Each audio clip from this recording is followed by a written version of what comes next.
There you go.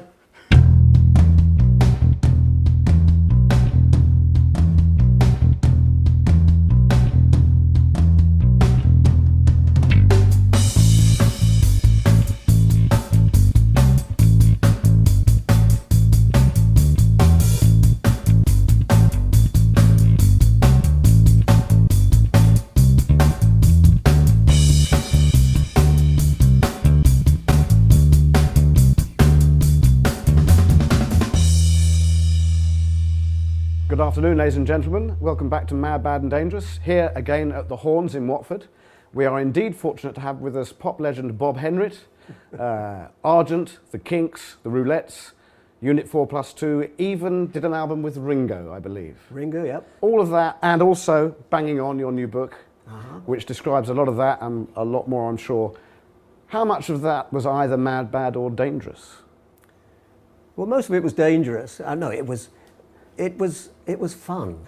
Yeah. I suppose one man's definition of fun is it was mad, Yes. and another man's definition could well be that it was bad, and another one's could be that it was dangerous. So it had all of those elements. Yeah. But it was what we did. And the interesting thing about coming from the 50s as a drummer is that we never knew how to do it. There weren't any rules. I went to one lesson that I hope I didn't pay for, and the guy sort of said, "Show me what you got." And I went ding, ding, da ding, ding, da ding. He said, "Stop." I said, "What?" He said, "We don't play like that." I said, "Yeah, we do. I've heard it on records." We don't do that. We don't do that. He said, "No, we play ding, ding, bum, bum, bum, bum, bum, bum." And we established strict tempo. So I realized that this guy wasn't going to teach me anything. And there were a lot of drum teachers around, but not who could teach me how to play Peggy Sue. No. And how to play Shaking All Over and all those other wonderful songs that I want, and all the Elvis Presley things. So, well, I started in the days of variety. You would be in a theatre, a posh theatre, and on the bill they would have bicycling acts, there'd be dog acts, there'd be people blowing darts at their wives who were standing in front of a dart. I mean, it was absolutely ridiculous, but that was what variety was. Yeah. And so we would top the bill, and that's where we began, and we didn't know any better. So we wanted to be a rock and roll band, that's what we wanted to be, but we knew that the way in was through that. I mean, the mainstream of the BBC, you'd have one program a week on the light program of music, but it wouldn't be what you wanted to hear. Yeah. It wouldn't be rock and roll, it would be ridiculous songs. I mean, Billy Cotton, and he would play I Discovered a Boom Boom Boom right before my eyes. Now that was what we were listening to, that was entertainment. Yeah. So all of our music came from Radio Luxembourg.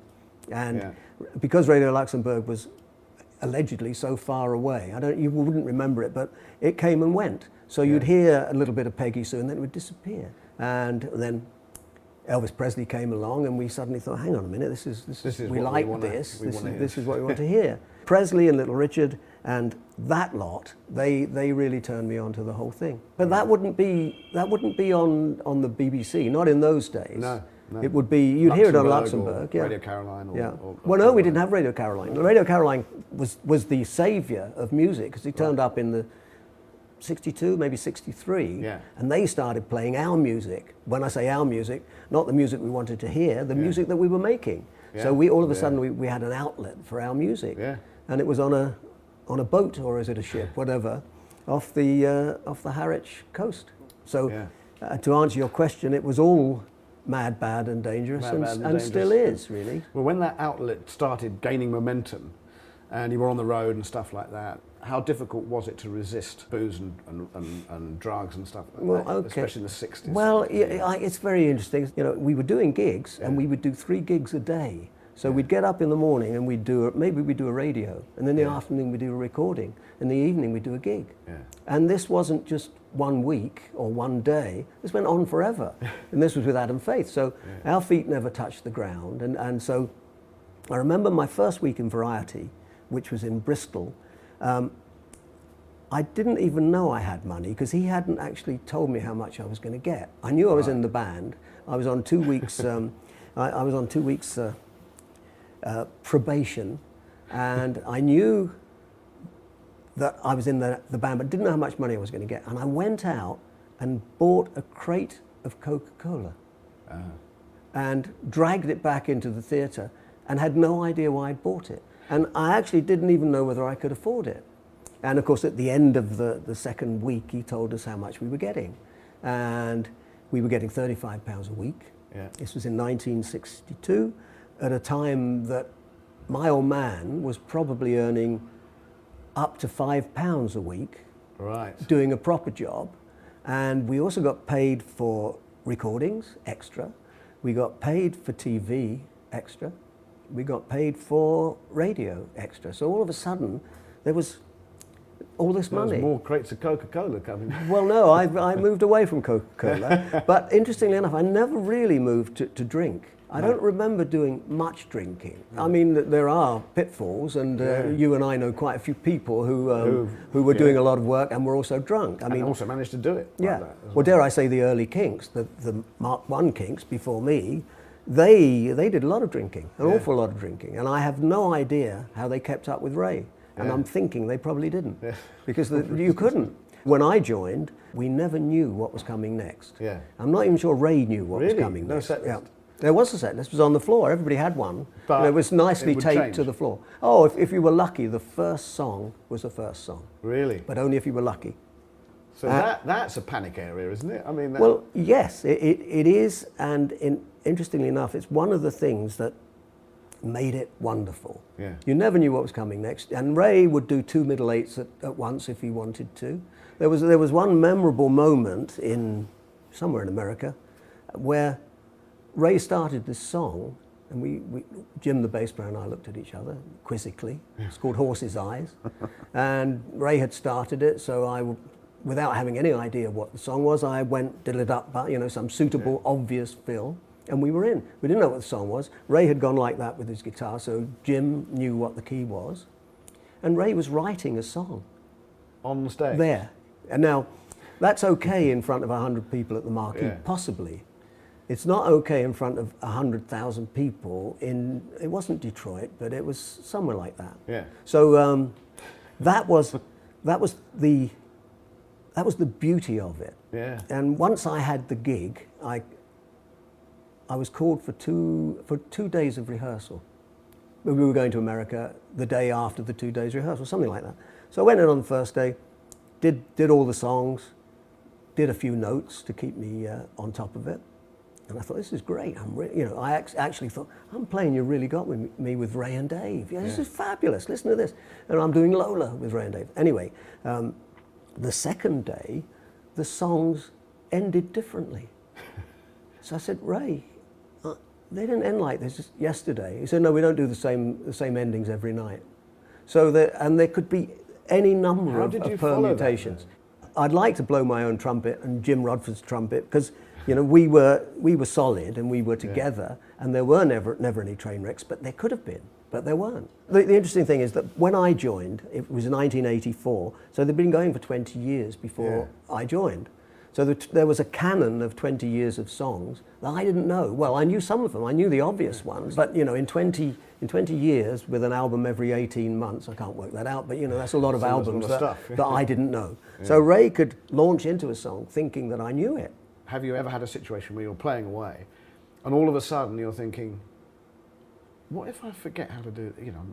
You panic thinking, hang on, what am I doing? How do I do this? You can talk yourself out of it. Yeah. We went to Germany with Argent, and we were doing 9 45-minute spots a night.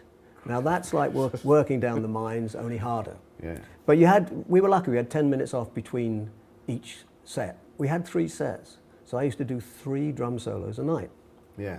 Which taught me a great deal. I'm not kicking up a fuss about it, and it was great. I spoke to Cozy Powell about it, and he said, if you couldn't hack 9 45-minute spots a night, perhaps the music business wasn't for you. Yeah. And he was absolutely right. Anyway, back to your original question. Have I ever talked myself out of it? Yeah, yes. and how? And how? Yeah. What it was, we were doing one of the 3 drum solos a night, and I was doing something, I had 2 bass drums in those days, and I was doing something really, really good, and I knew it was really good. Yeah. And with the bass drums, I thought, this is brilliant. And then, after a little while, I thought, I shouldn't be doing this. I shouldn't be able to do this. And I talked myself out of it. So then I had to find something else to play. The thing about a drum solo is that anybody who tells you that they plan the whole beat of everything in a drum solo is telling you fibs. Yeah. You know, a drum solo runs itself. You Yeah. know, you start it, you know that it's got to have a start, it's got to have a middle, it's got to have a finish.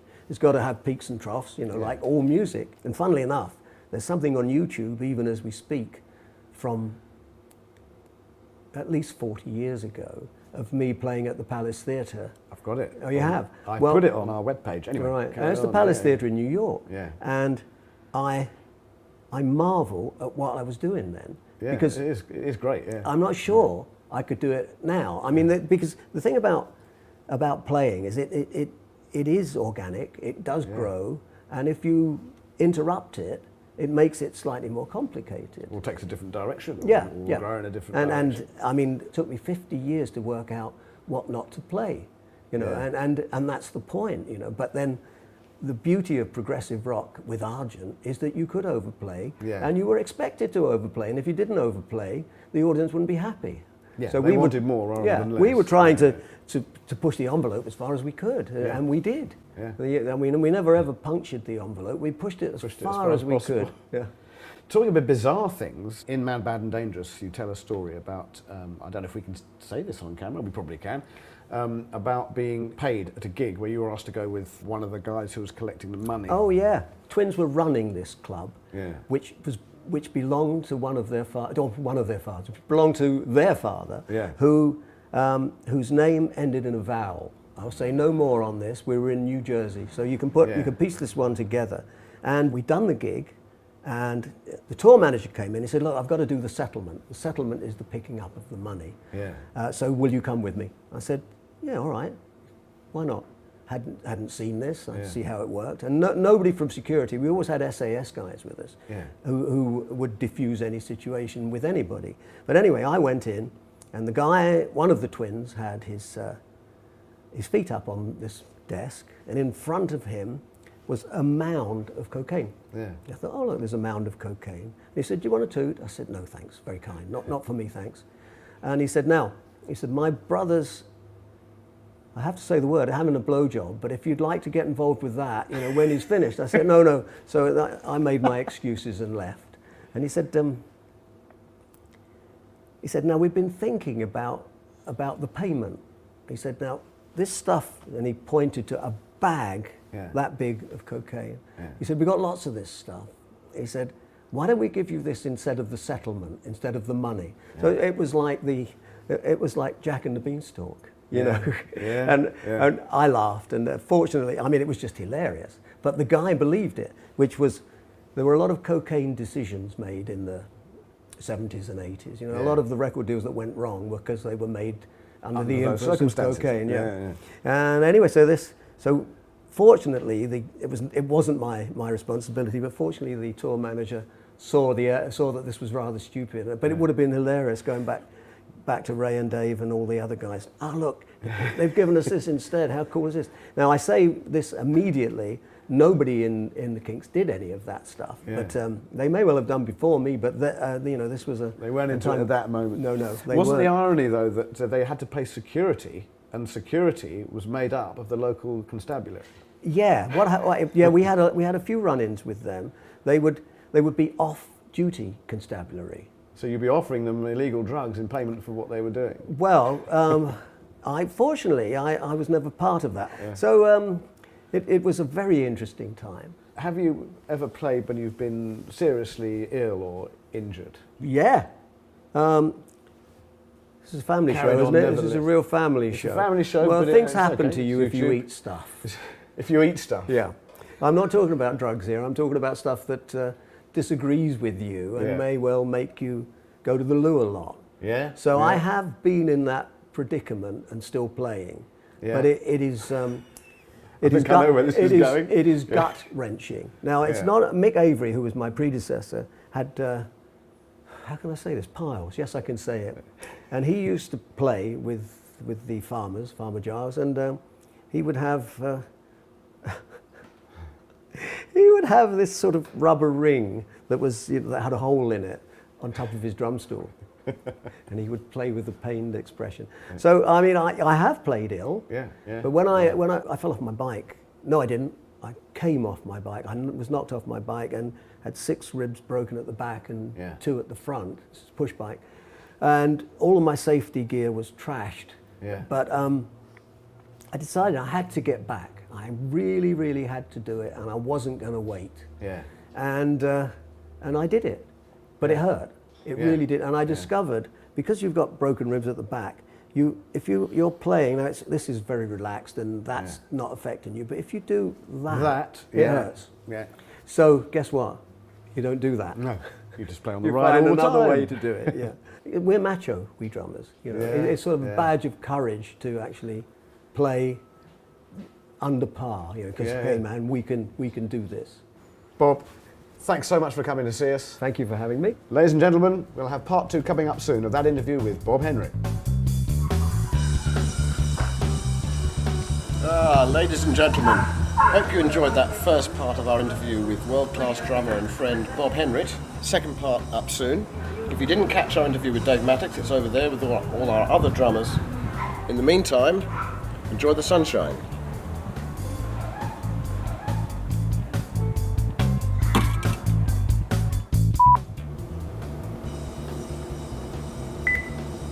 Okay? Technology, fabulous. Technology. Who wants it? Okay. Right, fine. Let's do. We both wrote books. There we go. Yeah, There's look. my one. There's Bob's one. There we are. Yeah, it's easy writing a book, isn't it? Both Spike? authors. Piece He's of a cake. piece of piss. Yeah.